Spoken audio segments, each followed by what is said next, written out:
numbskulls. I'm broadcasting. All right, we are Masters Radio, an online music community finding ways to enjoy and support the master artists who have created the soundtracks to our lives.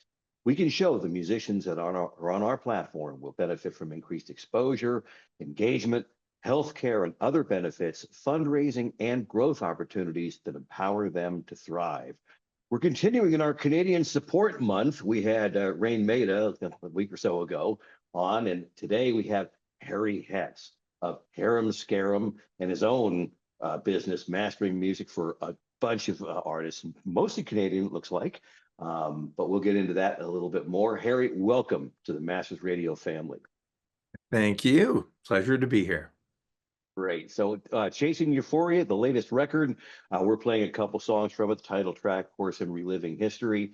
That seems to be, it's a great record. It reminds me of a lot of music I listened to in the 80s, which to me was a melodic, hard guitar driving, optimistic rebuttal to punk and to disco.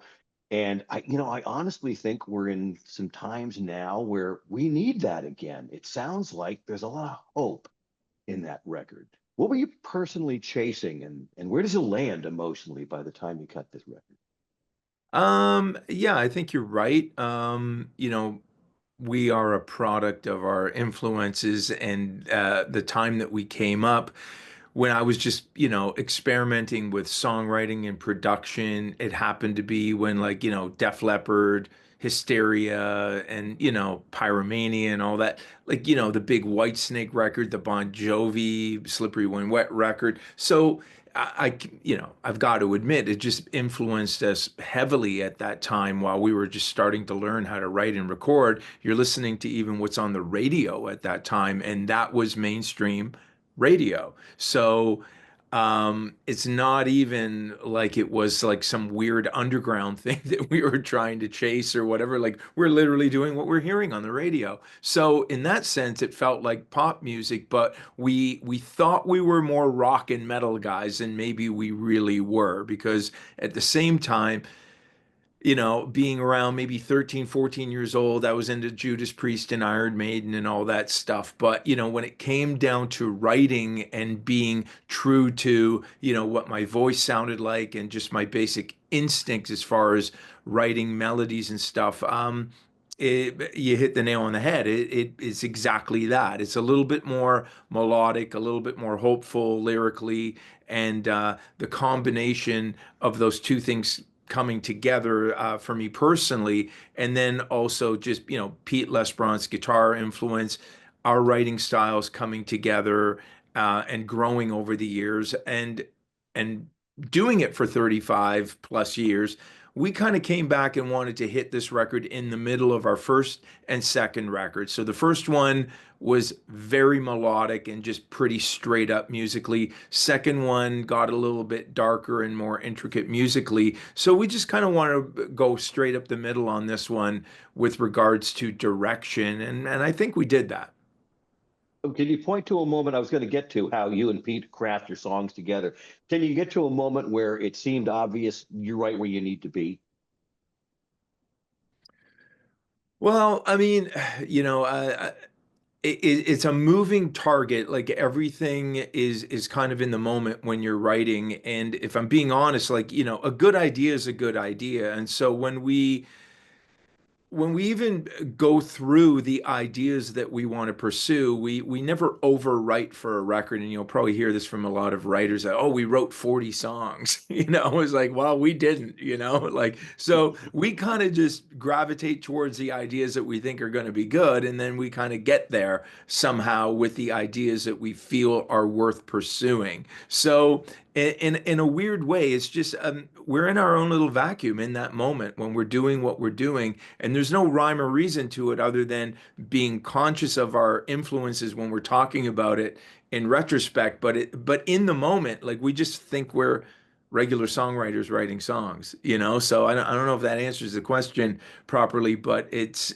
just not something that I can really put my finger on other than we sit down and we kind of go after the ideas that we personally like, and then it sounds the way it sounds because of the way we play and interact with each other, and the band being a rock band. So the elements are there, kind of paints the picture from a production standpoint, and we know what we are and what we're trying to do, and we never did up until maybe 10 years ago. We were just kind of always just floating around doing whatever kind of hit us in the moment. But it is a little bit more thought out in the last 3, 4 records.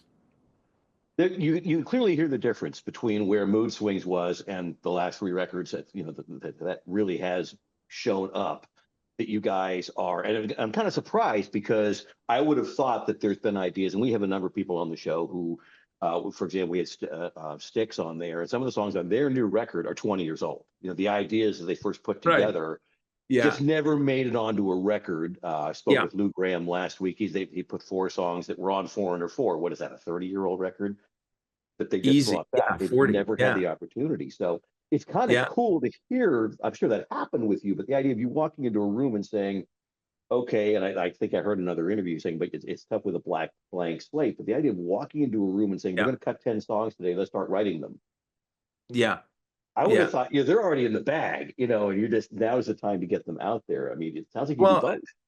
the thing that's unique about what we do, especially the band dynamic, is that because Pete and I being the main writers, working on other people's projects all the time. So it's not like we go on the road for 3, 4 years and put together ideas on the side, or even get together and do that, and then we make a record.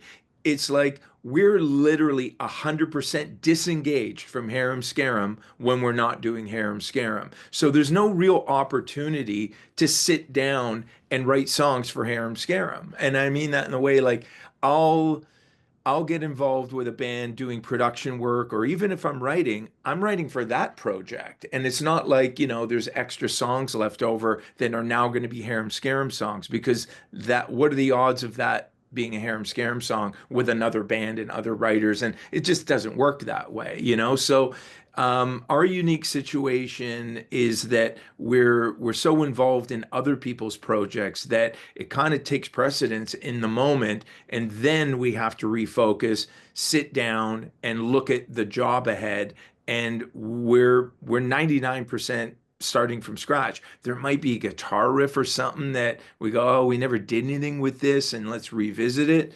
That's happened on rare occasion, but never a song that we finished that we just didn't feel belonged on the record. Because again, being a producer and kind of knowing where the finish line is and what we're going to need to get there, that would be a waste of time. Writing a song that you didn't feel was good enough for the record, putting in all the time and effort from the writing, recording, production, mixing, then just to put it on the side. It never made any sense to us. Like if it's worth that time and effort, it's worth putting on the record, not just Yeah. doing it for the exercise of doing it. So it's weird because, again, like if you have, taking Foreigner 4 for an example, if Mutt Lange, you're presenting songs to him as the producer. We're producing our own records. So I'd be like, if Mutt Lange was producing our records, I might be in the same boat. I'd be like, okay, we need to get him 20 ideas and he might like 5 of them. And then we need to keep writing, and then we need to keep writing. And so you'd have all these songs and ideas on the side that never made it to Mutt Lange for him to decide which ones to pursue. So we don't do that because we're producing our own records. So I guess the short answer is that we make that decision while we're writing, before we even get to that song selection stage. That's I would say a unique perspective. And you mentioned who your influences were, and of course, Lang was a big producer back then. Sure. Templeman, Clear Mountain. Back in the day, you had that kind of situation where you had producers sort of grooming the talent to fit a particular Yeah. mold, and a lot of younger people who didn't experience it firsthand only got an inkling of that watching, for example, the Get Back documentary, Right. watching the producer George Martin come up with, here's what you guys are going to do. Um, Yeah. but Yeah. You remind me in a way, but first of all, because you're producing your own stuff and you are a producer and you also master, which is not a thing a lot of artists themselves do. It I don't reminds know. Yeah, me, I don't know almost anybody that does. Yeah. I'll introduce you to Independently one. of Yeah. their own records. Yeah. So we have way back before even the time we were talking about, it was very common for a bunch of session musicians to work on other people's stuff and just be brought Yeah. in to do stuff. I was friends with a guy who was a drummer in Bread, which was a band that is exactly how they happened. They were all session players in LA. A Sure. number of that generation came out of that same thing where you would just sit down and the producer would tell you, in this case, you're the producer, would say, here's what we want, and that's what you got. Yeah. It, I'm not going to say one's better than the other, but it is a very different perspective on music compared to a singer songwriter who lays out a demo, finally figures out a time and a place to get it ready to go and move. Uh, so I want to ask how in finishing, finishing other people's songs, which is what mastering kind of is, but also in your own work, producing your own stuff. What does that bring to, you told me a little bit about it, but tell me a bit more about what does that bring when it's time to do a Harem Scarem record? And is there a time when a Harem Scarem record is because you feel nobody else did it, so you got to get it out there? Um, well, you know what? I don't know, the last few years, we have a weird relationship with our own career in the sense that, we started doing it like most people do, and I'm talking pre-record deal. But my angle was always production, engineering, and songwriting. So I became an artist because I was just led there by making demos and singing songs that I'd written, but I actually started going down the publishing road. So the first time I ever did demos, what I would consider professionally, whatever, I'm like 16, 17 years old, I went to publishers to try and get songs cut. You know what I mean? So I Mm-hmm. wasn't looking for a record deal. And then after a few years of doing that, I developed more singing and production skills where it turned into, hey, you know what? If you're going to do these demos back then, um, a lot of people felt, especially in the rock world, that it had to be realized. So I would get together players and, musicians and stuff for recording purposes and songwriting purposes to kind of be a conduit for my songwriting. And then it just turned into demos that existed. Then those demos actually ended up getting a record deal with Warner and, kind of looking the part and being that age where, a record company might go, oh, here's a bunch of 19-year-olds. They look the part, they're playing, they're singing, and they're writing. Let's make a record. And that's kind of how it happened. So there's kind of two dual mandates to, what my goal was personally and then collectively in the band. And of course, being in a band, I fully embraced trying to make that successful and do it, but never gave up on the idea of production and engineering. I even went to Fanshawe College for a year when I was 18 years old for engineering and production. And so that love of making records from songwriting and producing and engineering, that was always the driving force. And then because I was a singer or a guy that could sing, I became a singer, but like never felt comfortable on stage, never wanted to be on stage, still don't want to be on stage. And I'm semi answering your question, but the catalyst for making the last Harem Scarem record was the record company, Frontiers at this point, calling us and saying, we want you to do this. We want to have it done by this date because we want to put it out then, and then we want to have you come and play our festival. If that never happened, we never would have made that last record. So I don't want to make it sound like it's not important to us, but without somebody not forcing us to do it, but giving us a deadline, a clear objective, and saying, this is what we'd like you to do. And of course, we have to be on board and feel like we want to do it. But those two things colliding kind of is I guess, the jumping off point of us even looking at each other and saying, do we want to do this? And if you ask me today, are you going to do another Harem Scarem record? I'm like, I've got no ideas. I've got no will to sit in a room by myself for hours and hours, all day, every day, for the next few months to come up with 10 songs. It's just not really kind of on my list of things that would be fun right now. But what happens is that I'll get calls from other artists or production or whatever, but mainly mastering because it's kind of like a day event,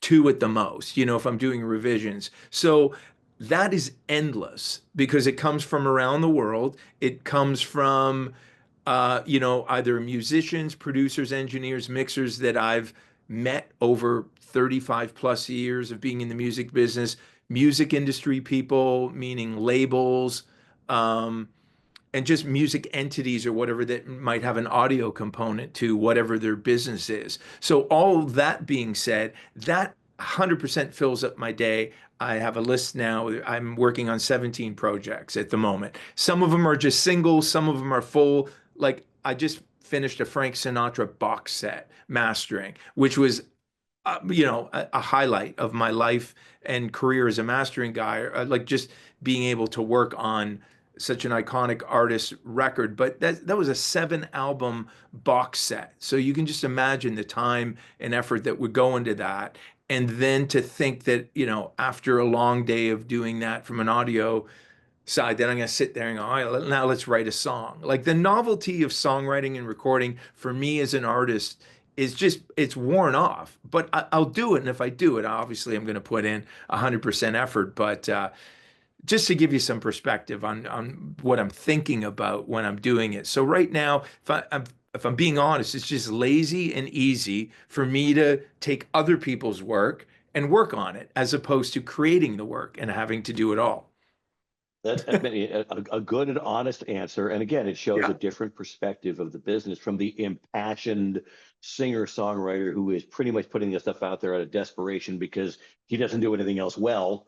You've got your day gig, and the last thing you want to do is put down your headphones and go hop on a stage somewhere and play for, $3 beers. Yeah. So, Well, and I again, get like, that. I mean, let's be honest. I mean, a lot of this to me, um, I'm pretty self-aware in the sense that I go, this is a young man's game, like hopping up on stage. And look, I love the fact that a lot of the old legacy artists are still out there doing what they do. But to your point, that's all they ever did, and that's who they are. And I never saw myself that way. I never, I transformed into I don't know, an adult in that sense, where where I look at other people sometimes, I go, my God, like this guy is dressing the same way he did in 1980. He's jumping around on stage like he's 22 years old. And look, God bless him. Like I love some of those bands and always have and always will, but it's not lost on me that that is what's going on, right? Like like it's 2025 and this person is still living the exact same existence, maybe thinks the same way, maybe has had no other life experiences other than I get up on stage, there's a shitload of people out there. I play the same songs that I've been playing since 1980. And that to me, I just go, I'm not excited about that. Like, I love to be a part of it in whatever way I can, especially working with those bands. So I'm not taking a shot at it. Just for me personally, I'm just being honest and I know what excites me. If I'm working with a band that's been doing this for 40 years, I dive into their world and I love that as opposed to making it about me and creating that persona for myself. That makes perfect sense. It is in direct contrast with a number of the artists we've had who, to be fair, are not playing the same stuff they did 40 years ago. We wouldn't be playing them if they were. It Right. has to be new music. But Yeah. they tell me to a man, folks like, well, kind of frankly, a neighbor of yours, sort of, Lawrence Gowan, Sticks, right? Right. He's dancing around like what is he saying in the 70s? Dancing away, having a great time because it keeps him Yeah. young. No slight, Yeah. and I know you didn't mean one. I don't either. It's Yeah. just different.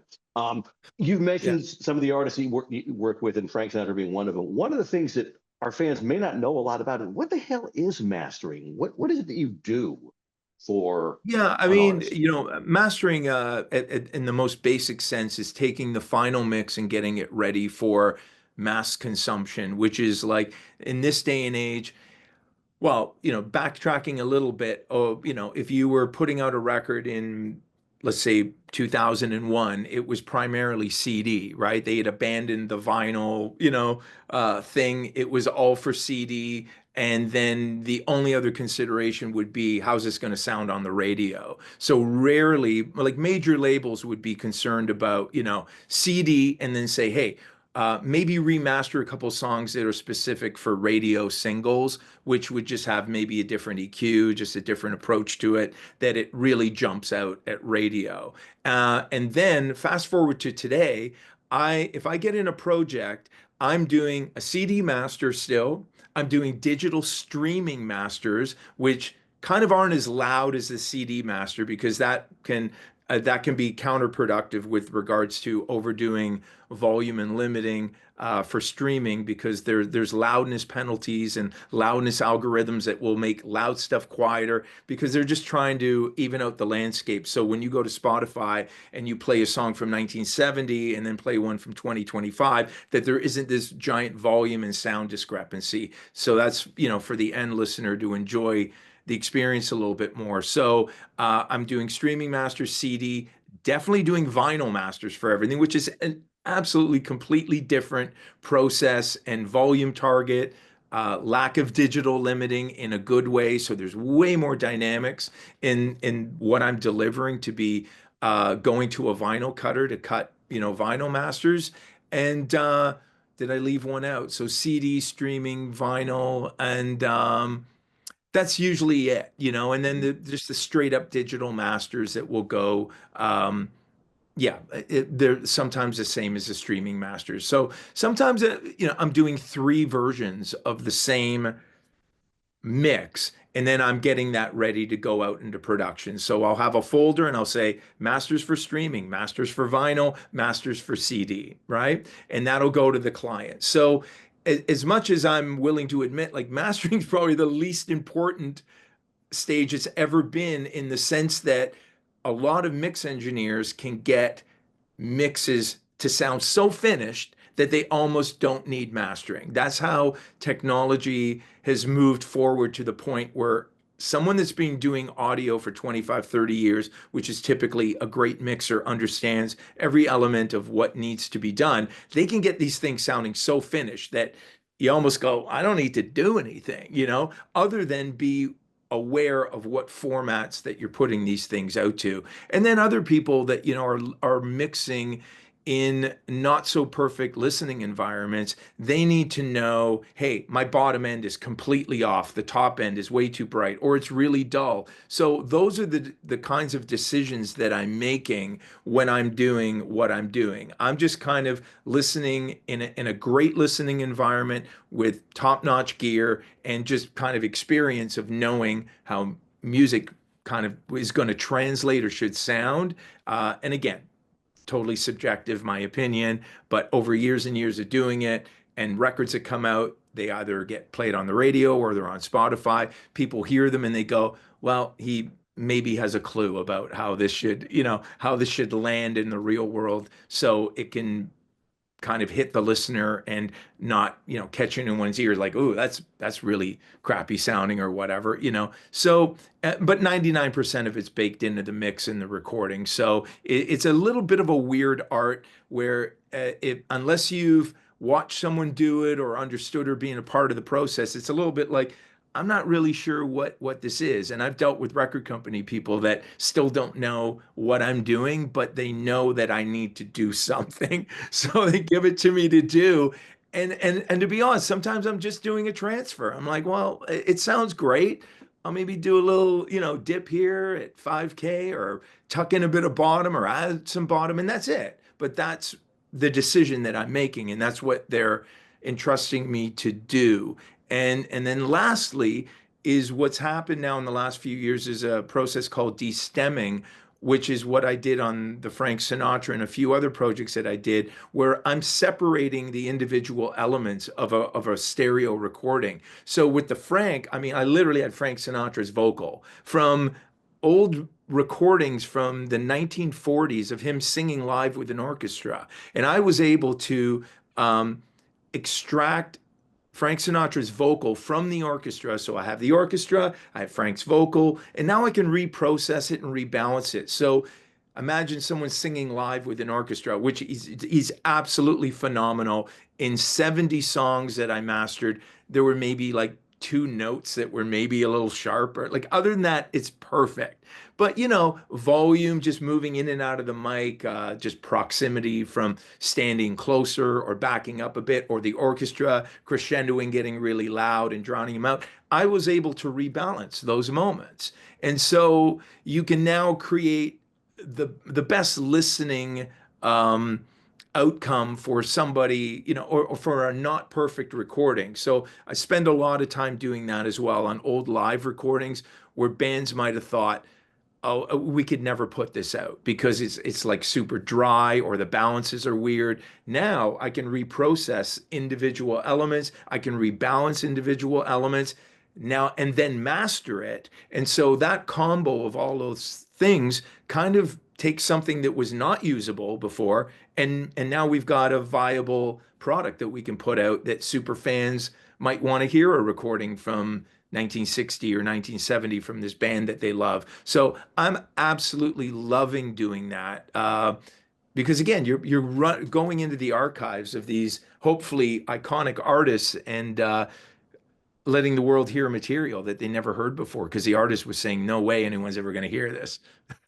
It's absolutely true. Yeah, never sell a mastering short. I mean, books are sold and judged by their cover, and mastering is Yeah, the cover that goes on the book. I mean, but yeah, these days, I remember early on in when I was a kid and listening to music, and I wanted to work, and I like you went to a community college or in LA to learn audio recording. I yeah, walked into a record label and saw all these bands coming through the school all day long trying to build up a great demo and getting yeah, everything the perfect 20 to 20, perfect response. And the A&R guy is listening to their demo on a single 6-inch speaker cassette player. yeah, And I'm like, yeah, okay, yeah, that was a painful but important lesson. Nowadays, I suspect most people are getting their music on one of these, yeah, and they've got the earbuds in their ear, and that's their yeah, musical perspective. That's yeah, it. 100%.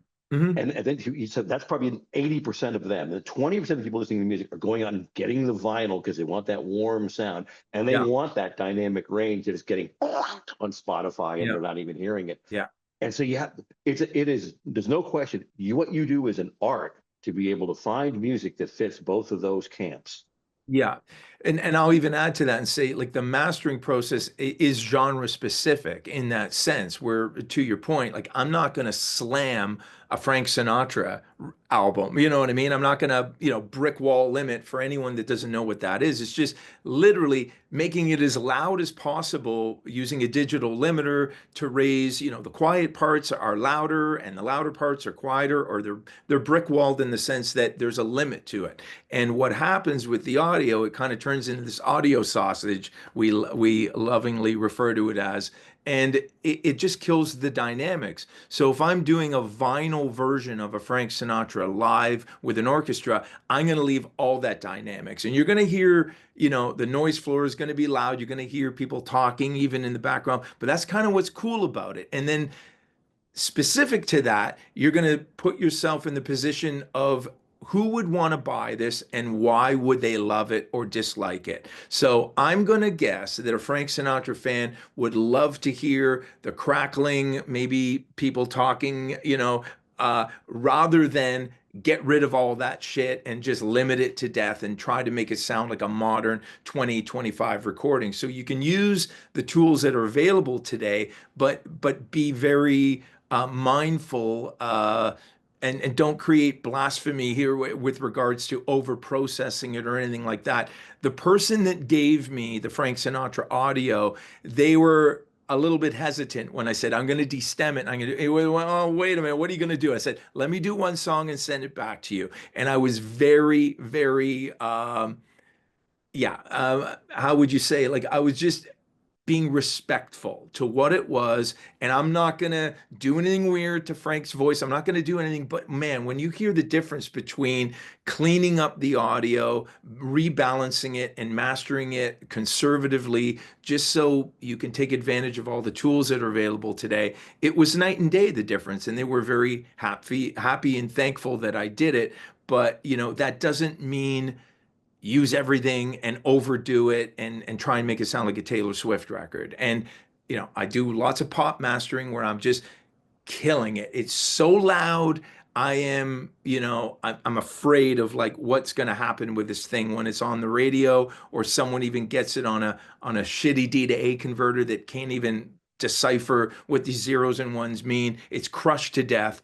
I do those records as well, but I also do jazz records or, orchestra records or stuff like that. So you really have to be aware of what the genre is and what the end listener might like, and definitely what they don't like. And just from dealing with record labels that are specific or producers that are specific, I have Grammy Award winning producers that I work with, and I know if I do this to it, they are going to fire me. And I also, by working with them, it's like, don't do this giant top end lift to give you, instant gratification, because they're going to hate that, because it's just going to make everything sound very silky and fake. And they don't want that. They want basically what they gave you, but a version of it that's just got some clarity, has some size to it. And like I said earlier, is just, volume targets are specific to the format that you're trying to hit.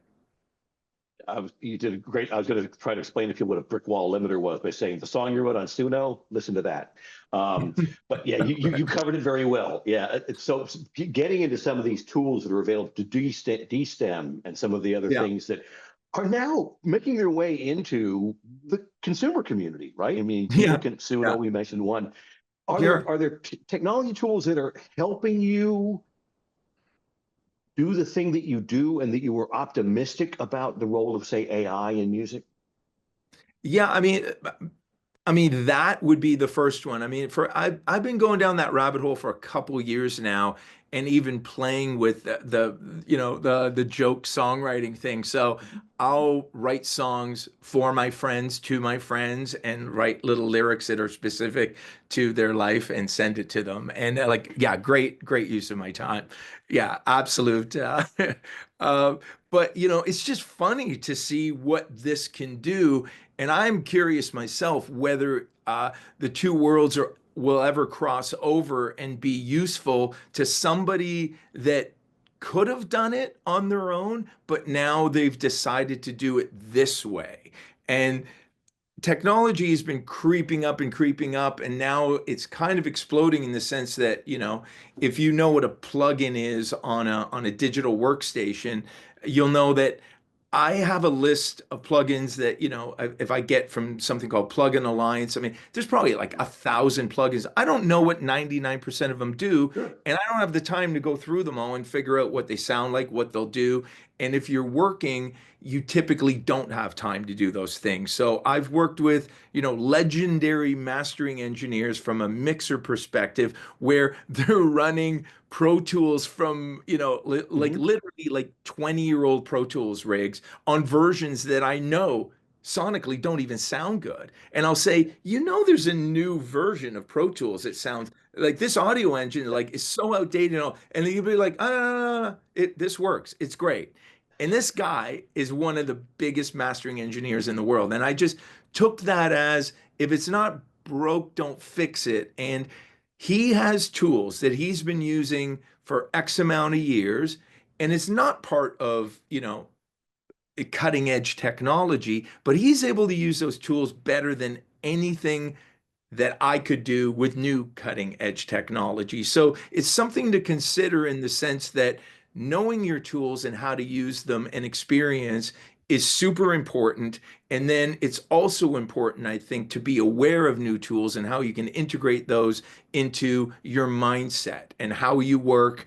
And if I can now augment things and improve on them by millimeters, by going, this EQ is just a little bit better for this. And they all have a different color, and they all have a different sound. So I'm putting together a toolbox of things that I know do certain things. So when I hear something flat coming in on a mix, and I go, this could benefit from that tool. And then I put together that chain that I think is going to benefit this. And again, completely subjective. It's just my opinion. But when you do it every day, you come up with a thing that you think is right. And that's why my master will sound different from the next guy's master because I will basically come up with my own set of tools. And now AI or whatever tech in general has allowed us to have so many tools that it's almost ridiculous to me, right? But the de-stemming has been the most interesting one to me because again, getting in and being able to manipulate the individual sources within a stereo mix,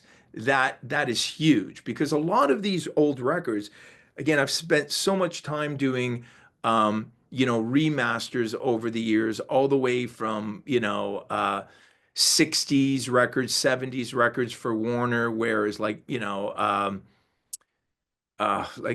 what would be a great example of Madonna, like a Virgin or whatever, like this total 80s production. It's already got these weird limiters on it and stuff like that. And so a lot of times you won't be able to go back to the original sources where they don't have the 24 track 2-inch tape, or they never did a transfer. The tapes are 40, 50 years old and they're falling apart. So some companies did transfers and they have digital versions, multi-track digital versions, but they're kind of the iconic artists and they've already been done. But there's a lot of second, third, and fourth tier artists where I would even put Harem Scarems. Like nobody's gonna think to go and archive a Harem Scarem record from 40 years ago, you know? So the opportunity now exists to maybe revisit that record from a mastering and de-stemming perspective where I can I don't know, just improve upon it. And the last thing I'll say about the destemming is still not at the point where you could just separate the drums perfectly and just use them. You know, they're an augmenting tool for me where I'm using bits and pieces of the destemming process to do certain things. But I don't think we're there yet, but I'm sure we'll get there. You know, like the Beatles documentary was a perfect example of they destem that material, and obviously they've got all the resources in the world. I actually spoke with the guy that came up with the algorithm for the destemming that they used on the Beatles documentary. He's an Abbey Road engineer that literally he's a physicist that came up with this algorithm to be able to do that. And they were destemming like a kick and a snare. And so I sent him this Chicago live recording that I was working at, which it sounded like chaos, if I'm being honest.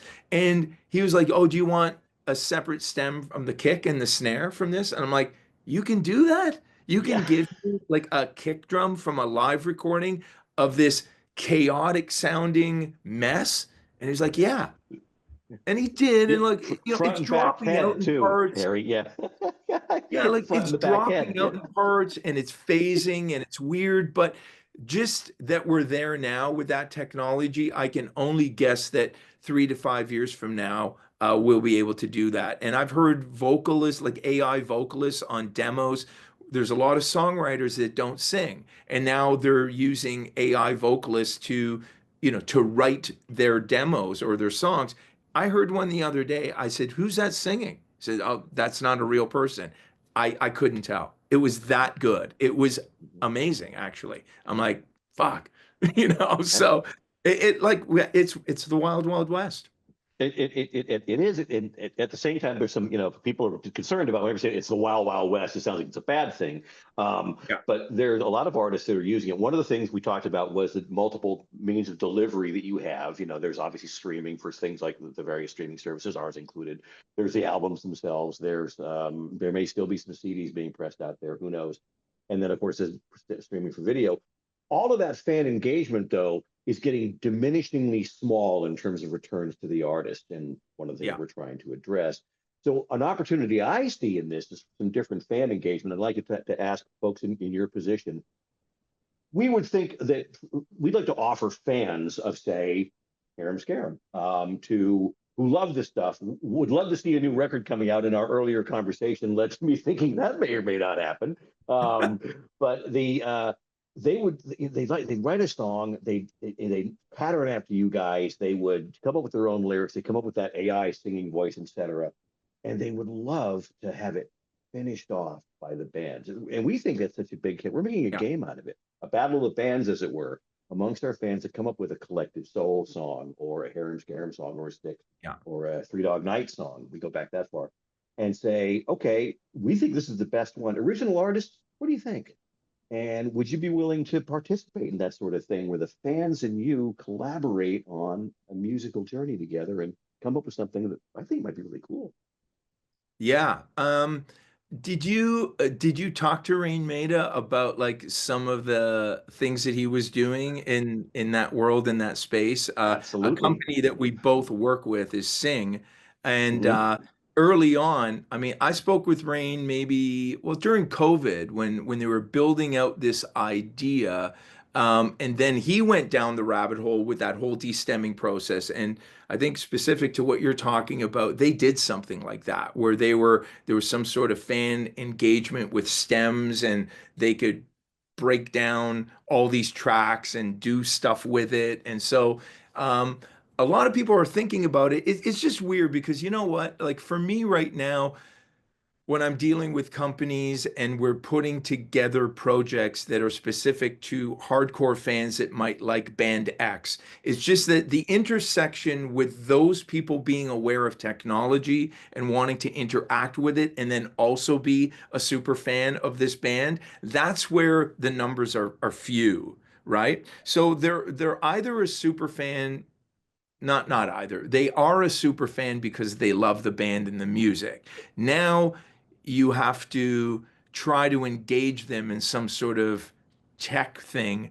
that most of them aren't into. They're just fans of music in that band. Right. And so if I'm talking to you and you're into tech and you like audio, you'd be like, "Oh, this is great and cool." But if I'm being honest, like we haven't found a lot of fans that cared that we gave Right. them stems of a record. And we did that. Like we did that, I want to say 13 years ago on the reissue of the Mood Swings record that we did a re-record.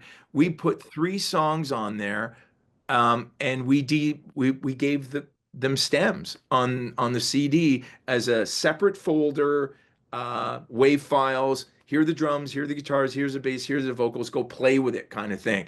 And now Mhm. what you're suggesting is that you could maybe take the music and rewrite a melody, or you could take this, and that's happening. Like people are Mhm. doing that.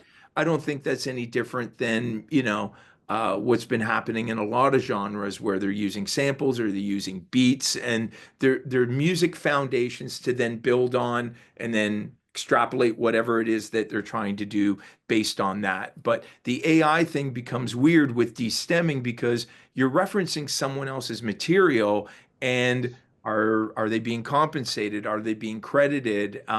So even 2 years ago, I was kind of flagging this to some record companies where I was like, you know, there has to be some sort of digital thumbprint or fingerprint for the artist because if you're referencing someone's work, if it's a melody, which is super tough, if it's a chord progression, even tougher. But it's the essence of what the song is. But what is that? And that's what's always been interesting about music is that we all have the same notes and chords in front of us, and there are very few that work together that make any musical sense or what you would consider to be pop music or what anybody would ever want to hear. And they're all the same. And so, where do you draw the line between continuing using the same thing? A lot of the chord progressions in Harem Scarem choruses, they're identical. Of They're course, just yeah. they're just maybe in a different key, maybe they're a different tempo, but even then, after 16 records or whatever it's been, we laugh and we just go, the our main concern is not ripping ourselves off or repeating and writing the exact same song again. That's the goal. Mhm. That's the hurdle here for us is like, let's try to write more material that doesn't sound exactly like everything else we've done. That's why you don't see bands making records for 30, 40 years with 20 records because Yeah. one individual doesn't have a scope of, they don't have a range to go, oh, well, let's do the Calypso record now, or let's do this. Right. They're a one trick pony. And I mean that respect, I mean, with all due respect, we all have Mhm. our lane and we all have our Sure. limitations. And us included, I laugh when people say nothing new here, where some comments on Yeah. our last Right. record, I go, you're fucking right. There's nothing Yeah, new that's here. right. And It just works. Yeah, if there were, you'd be afraid of it. It would be right. terrible because it would be our version of something Yeah, terrible because we don't do that well. What we yeah, do well is this. And if we continue to do it, it's going to be repetitive by yeah. nature. And some bands, it took them 2 albums, 3 albums to get to the point where everyone was like, I'm out of ideas. Record company Right. goes, they're out of ideas. Yeah, right. Yeah, Unpacking, like there's yep. nothing new here. And so, with no guardrails or nobody stopping us from doing something that we shouldn't do, we go ahead and do it. And to our own detriment, the fans then point out, it's like, yeah, this is the same shit you've been doing for 30 years. But the reality of it is, most of our fans want us to do the same shit we've been doing for That's right. 30 years. Yes, yes. That's what they like about us. So Yeah. why would you go out of your way? And we've done it a billion times. We've gone out of our way to do something different. Fans hated it, and we came back to give them what they want. This is why they like us. Why would you give them anything different? Um, Yeah. yeah, big Yeah, learning that experience. whole I don't know how rebel I got thing around to ties this, on, but I didn't it? did. Yeah, Yeah. yeah, yeah.